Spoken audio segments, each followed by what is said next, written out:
So, bevor es jetzt gegen Arsenal London geht, habe ich da mal einen Blick da reingeworfen. Und jetzt habe ich, pass auf, unter die Favoriten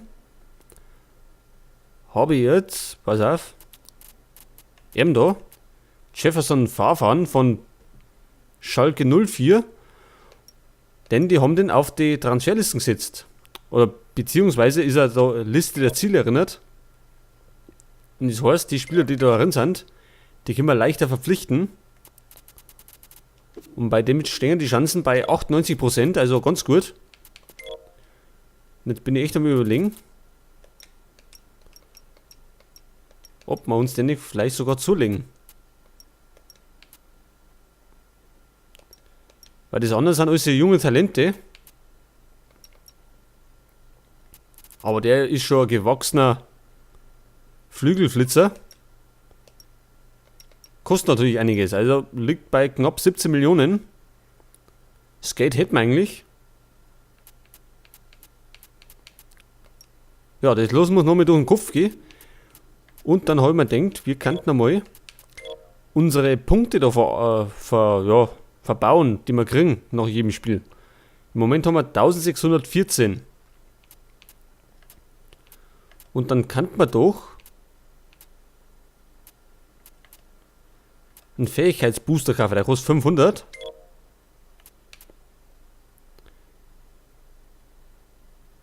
So, also eine Spezialfähigkeit können wir uns so kaufen. Für irgendeinen Spieler.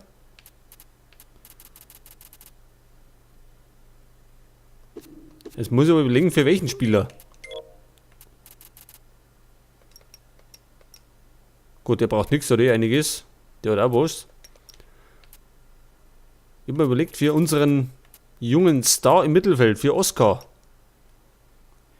Der hat nämlich noch keine Spezialfähigkeiten, hat aber einiges auf dem Kasten. Und der ist erst 21, also der wird noch besser. Also kriegt der irgendwas. Pass auf, da gehen wir wieder da rein. Fähigkeitsbooster. Ja, was geben wir dem? Der Außenrissanschnitt. Verbessert die Ballbehandlung mit dem Außenriss. Distanztorschütze. Das klingt ganz gut, oder? Der ist ja offensives Mittelfeld und da wollen wir ihn auch einsetzen. Und wenn wir da einen hätten, der aus der zweiten Reihe schießen kann, ist, glaube ich, immer ganz gut. Bei Bayern ist es zum Beispiel der Groß, das ist auch so einer, der gerne aus der zweiten Reihe schießt. Und des Öfteren trifft dann. Und sonst können wir natürlich wie ein Braucher. So, das geben wir ihm. Und das dauert jetzt ein paar Wochen und dann kriegt er dann irgendwann die Fähigkeit, die lernt er dann. Und dann kann der das. Beziehungsweise er ist darin besser.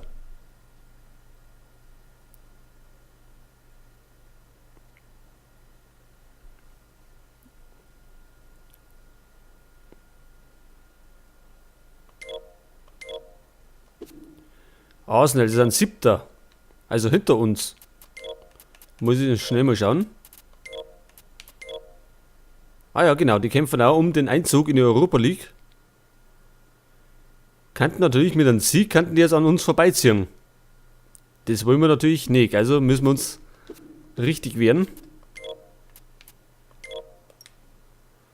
Ja, nicht alle sind fit.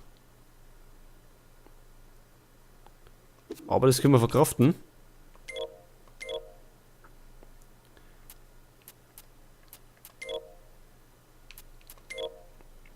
Ja, und wenn jetzt dann Farfan kommt, oder beziehungsweise wenn man Kaffern, dann muss natürlich einer von denen die zwei verschwinden. Und es wird wahrscheinlich dann Gutierrez sein. Den verkaufen wir aber nicht, den setzt man dann auf die Bank oder so, weil der kann ja auch, ich glaube Verteidiger kann der auch spielen. Und das ist glaube ich nicht verkehrt, wenn wir den in Reserve haben. So, da wir mal den aussehen. Sinclair ist wieder nicht fit. Sollte sich einmal ändern, dass der mal öfters fit ist, da wir ihn einsetzen können. So, da haben wir Florenzi rein.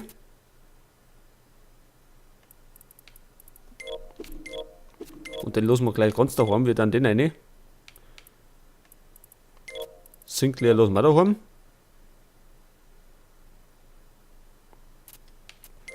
Santon lassen wir mal drin hat. Ja, im Hinspiel haben wir Arsenal richtig abgeschossen.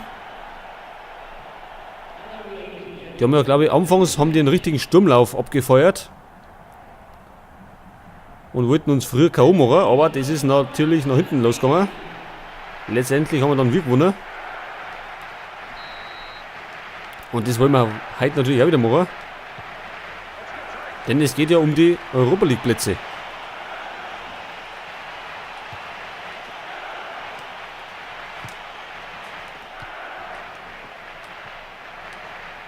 So, Ben Arfa passt auf.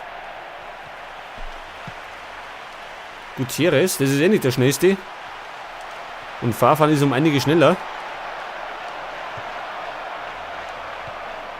Santon, was treibt denn der davon hat?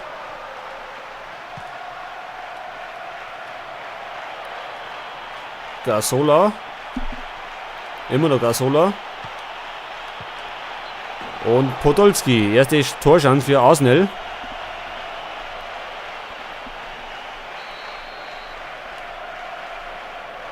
Aber das war nichts. Also noch nicht. Und ich hoffe, es passiert dann nicht.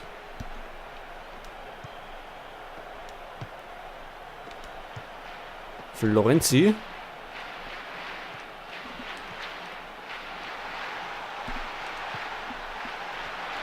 Gutierrez.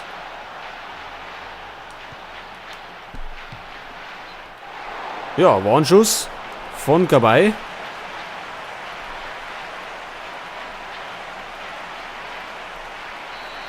Den wollen wir ja behalten, also den werden wir nicht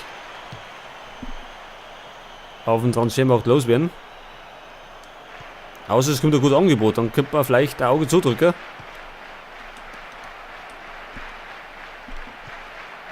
Dodo.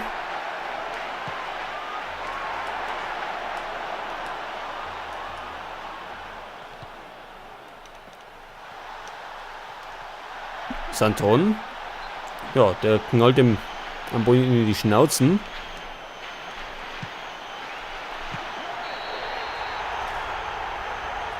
Und das zählt? Ja, also genau so macht man das.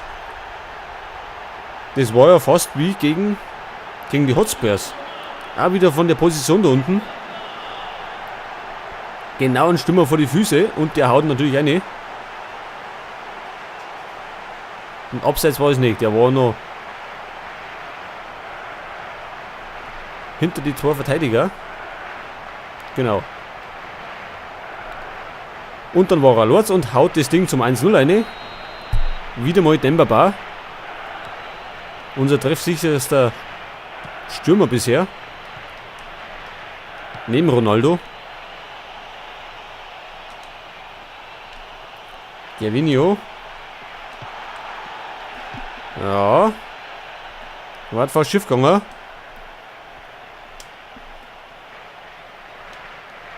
Wilshere.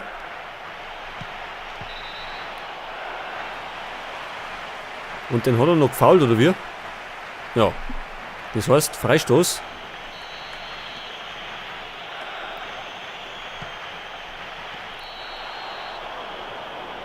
Und der war drin hat. Ja, die letzten Freistöße sind ja alle so ziemlich daneben gegangen. Aber dem haben wir wieder nicht auf die Mützen gekriegt.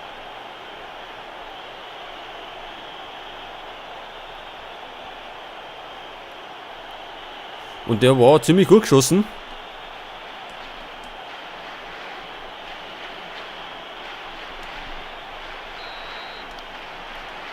Aber gut. Das haben wir ja gewohnt, dass wir Gegentor kriegen.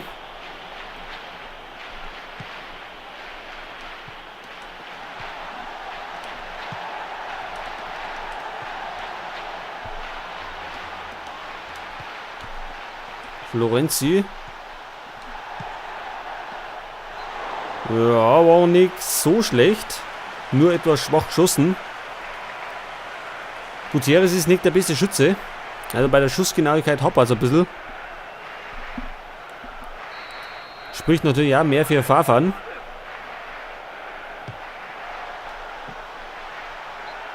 Nächste Ecke.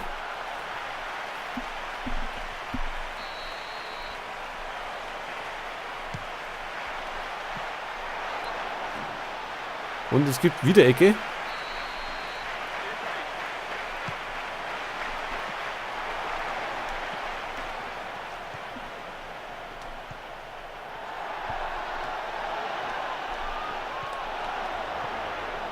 So, jetzt hat Arsenal wieder. Chamberlain.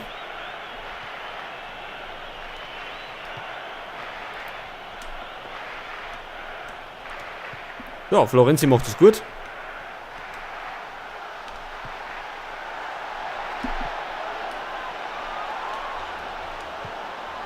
Ronaldo wird geblockt. Zum Glück für Arsenal. Sonst glaube ich, habe ich den oder hätte ich den im Tor gesehen.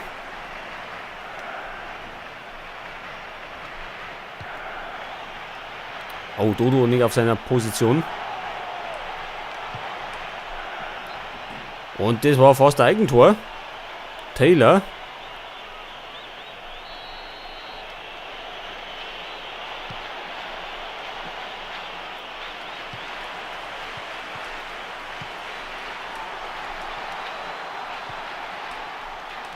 So, jetzt der Konter.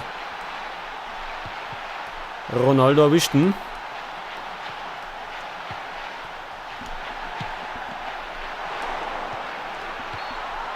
Und der... Was war das jetzt? Abseits? Achso, ja, da war er im Abseits. Jetzt hätte ich gemeint, wir kriegen 11 Meter. Aber zu viel dürfen wir ja nicht erwarten.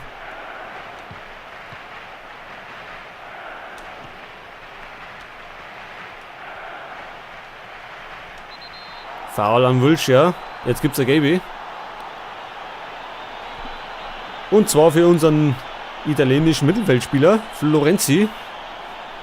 Und der Wilshere ist recht trippelstark, den können wir sehr schlecht am Ball abnehmen.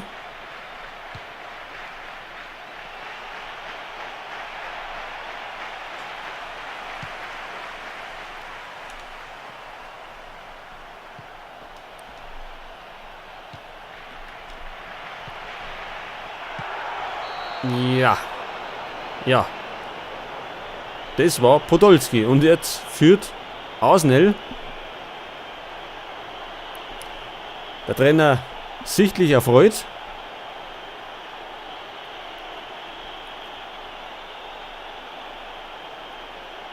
Ja. Der eine Typ hat uns da ausgespielt. Und der zweite Verteidiger hat sich auch dumm gestellt beim Grätschen und damit war das natürlich die Chance für Podolski. Aber Arsenal ist verwundbar.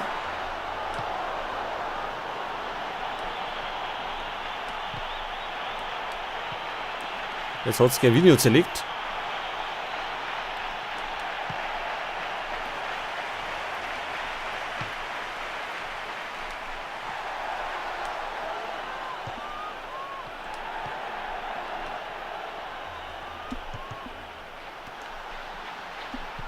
Santon.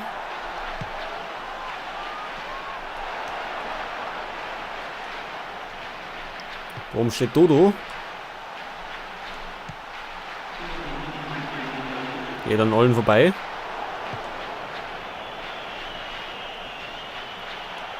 Wie viel spielen wir noch? Wissen wir nicht.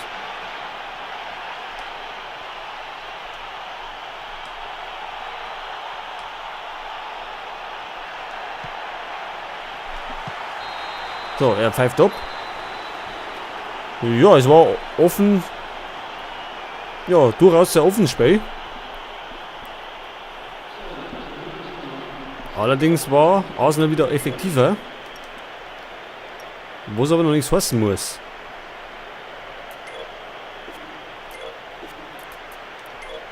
Die können zum Beispiel, das sind reine Mittelfeldspieler, die können nicht am Flügel spielen.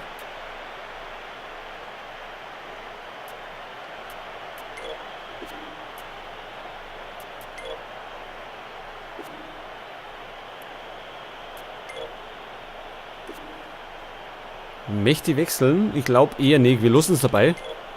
Wir waren im Grunde nicht schlecht, wir waren nur einmal unvorsichtig und haben dafür ein Gegentor gekriegt.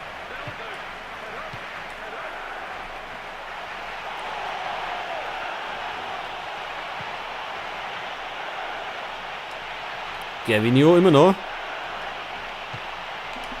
So, jetzt ist es aber vorbei da. Es geht nämlich in die andere Richtung. Ronaldo, kein Abseits.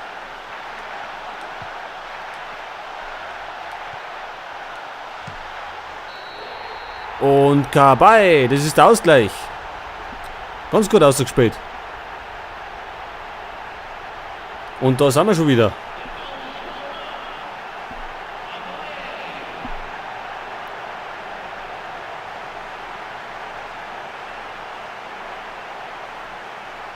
Ja, alles in den Rücken von der Abwehr gespielt. Und Kabay hat da einen Haferplatz und kann sich natürlich am Ball zurechtlegen. Und dass er schießen kann, das haben wir schon einige Male gesehen in der Saison. Also wieder alle Chancen da. Gut, wenn wir unentschieden spielen, dann ist natürlich, bleibt es gleich und Arsenal überholt uns nicht. Aber damit gehen wir uns nicht zufrieden, wir wollen schon 3 Punkte. Einwurf Arsenal.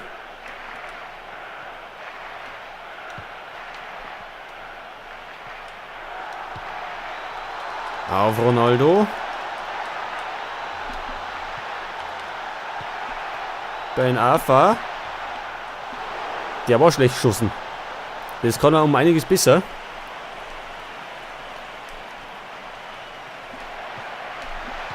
Abseits. Und der war da noch drin gewesen.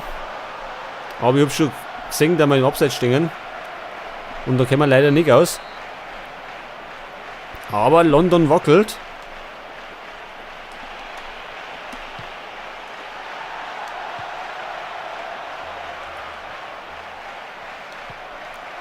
Gutierrez.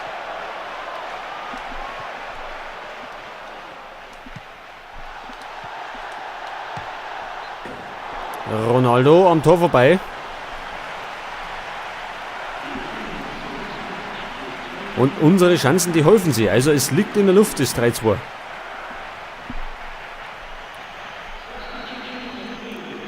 Und die anderen wollen natürlich hergewinnen. Jetzt kommt nämlich Walcott. Oder Walcott, wie er heißt. Dieser offensiver Mann. Auch, da steht gar keiner. Das war der verkehrte Mann.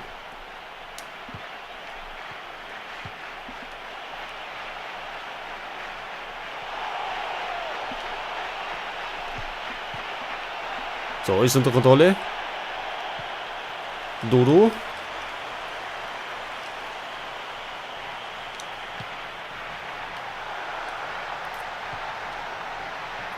Duru. Wieder Duru.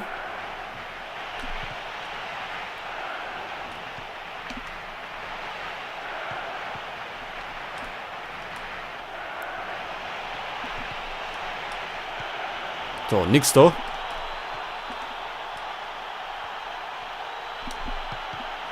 Das war doch verkehrt, pass auf.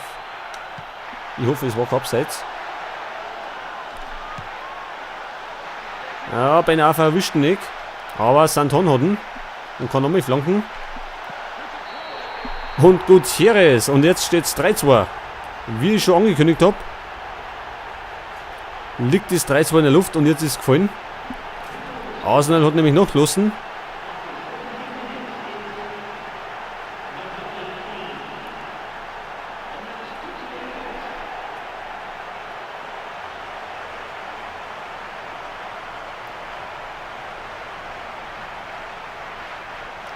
Ja, auf Gutierrez, der war auch ganz allein, kein Mensch hat den entdeckt. Und die Flanke ist auch ganz günstig immer. Und somit führen wir jetzt wieder.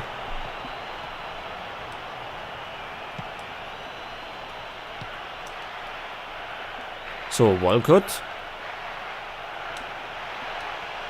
Müssen wir natürlich wieder aufpassen. Arsenal ist ja auch nicht ohne. Es gibt Ecke.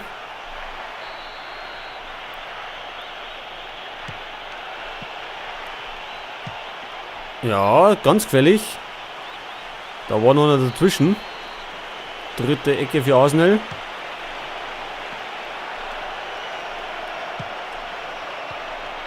Weg damit. So, erstmal Ruhe.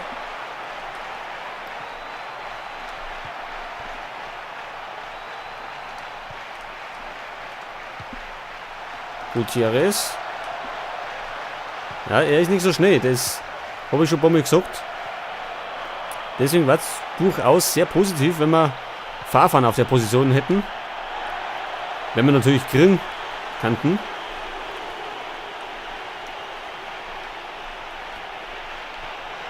Jetzt aber weg da hinten.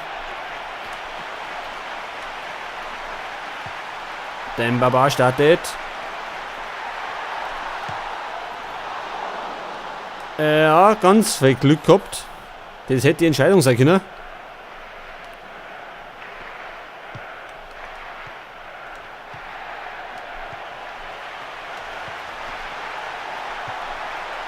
Bei einer AFA jetzt nochmal.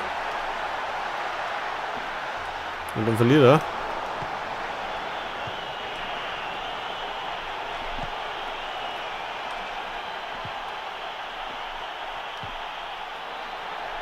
Dort mal von Santon. So, kurze Verschnaufpause.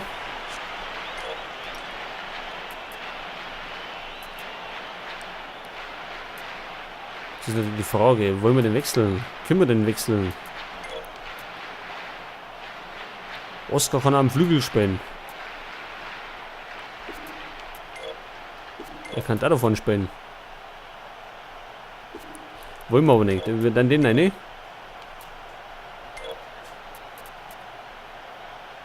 Und Taylor. Oder dann mal Santon außer. Dann machen wir außer. Ich hoffe, es ist kein Fehler. Und vorn. Vorn lassen wir das alles. Man weiß ja nie.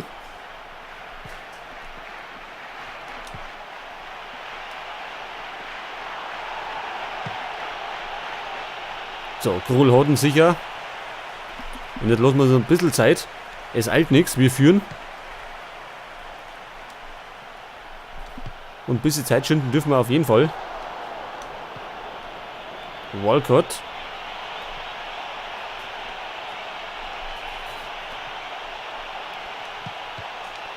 Weg damit, das ist vielleicht nicht so gut, wenn der da zum Abschluss kommt. Bei einer AFA, es war kein Abseits.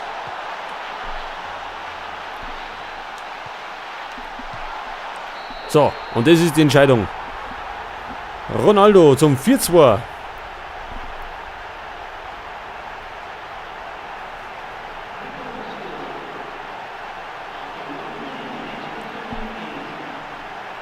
Und damit, glaube ich, haben wir Arsenal unten zum zweiten Mal zerbrochen.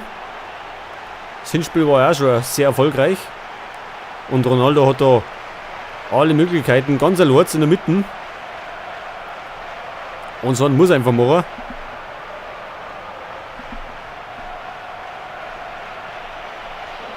Es wirkt sich auf jeden Fall sehr positiv auf die Tabelle aus. Denn wir halten Arsenal weiterhin auf Distanz. So, wer ist der Mann des Tages? Dembaba hat der Tor geschossen. Schon, gell? Das erste, glaube ich, hat er geschossen.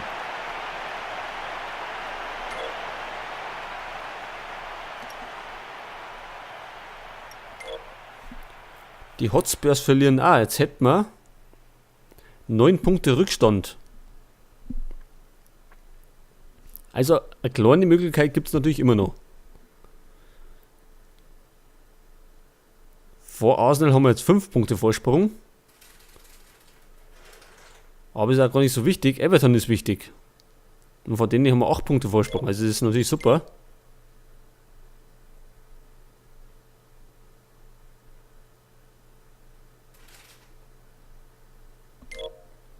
Und jetzt werden wir wahrscheinlich wieder Schuhe kriegen.